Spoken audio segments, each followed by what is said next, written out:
Understanding your cockpit. To start with, we're just going to quickly touch on the important aspects inside your cockpit. Firstly, at number 1 you have your speed. This is your most important gauge. Secondly, at number 2 you have your altitude. Followed lastly, at number 3, by your targeting reticle. These 3 indicators are the most important. The rest I myself am yet to find a use for. Getting started. Many people approached me after watching my tutorial asking me how to get the first unlocks. My response has always been to be creative. Fucking Paul! You can do anything from bombing your $30 million Hornet into a tank to hovering a F-35 over a flag.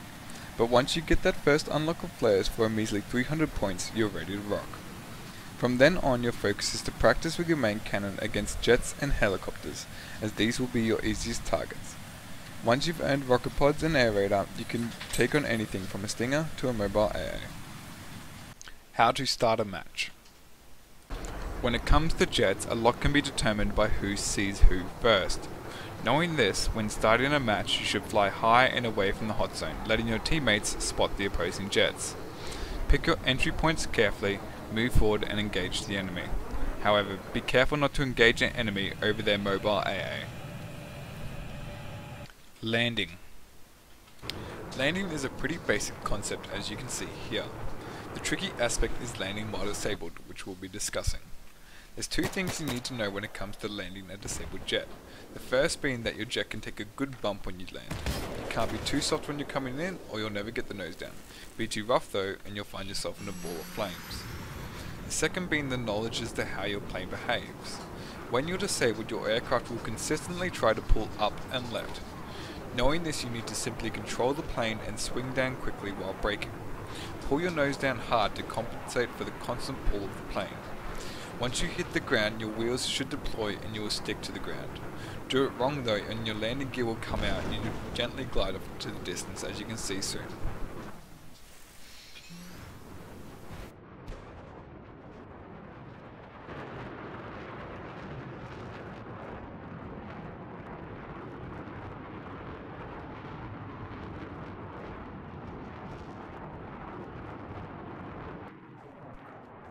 How to kill infantry.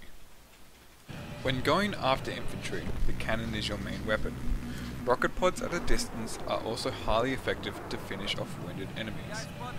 When using the cannon against infantry, there's a couple ways to do it. The first way, shown in the first 4 clips, is to just move the crosshair over the Dorito and fire. Effective, but can be hard to do with how touchy the controls are for jets. The second way, shown in the last clip, is in my opinion the more effective of the 2. When you're flying, unless perfectly flat, your jet will drift in one way or another. With enough practice, you will learn which way your jet is drifting at the time. The idea is to place the crosshair near the infantry and let it glide over, using a quick burst to score the kill, even though I fucked that up. How to kill helicopters. To score kills on helicopters, the most efficient way to deal with them, both offensively and defensively, is to fly directly above them.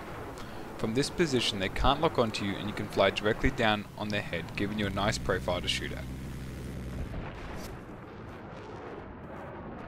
How to get kills out of tanks. The best way to actually secure kills from tanks and not just destroys is to full volley of rocket pods. One volley of pods and machine gun fire can credit you a kill, but the driver is more than likely going to get scared and run while you're firing your cannon. One volley of pods on the other hand doesn't cause too many people to jump ship and run, and the second will kill them so quickly with little chance of escape. On top of that, if they get out to repair after the first volley of pods, your second volley will kill the engineer and destroy the tank, getting you the same result.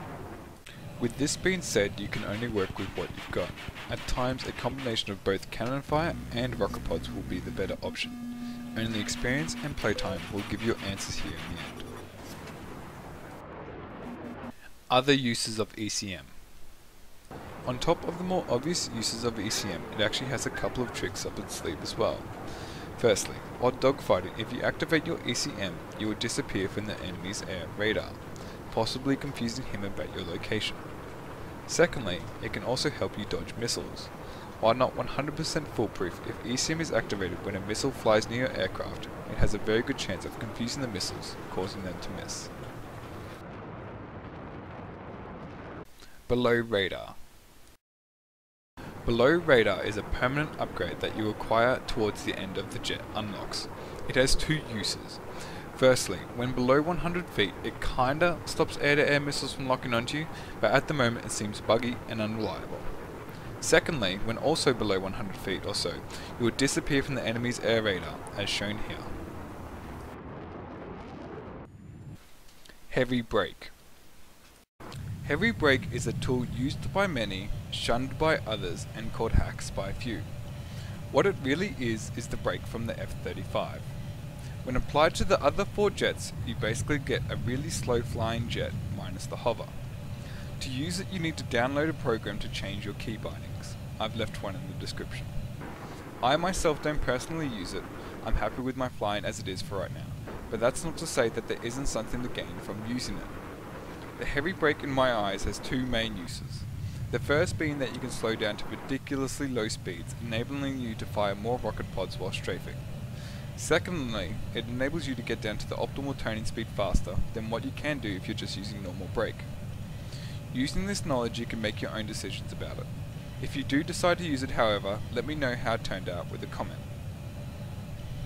To summarize, I'd just like to thank anyone who has shared, liked or subbed to my channel. You have been a huge inspiration to me.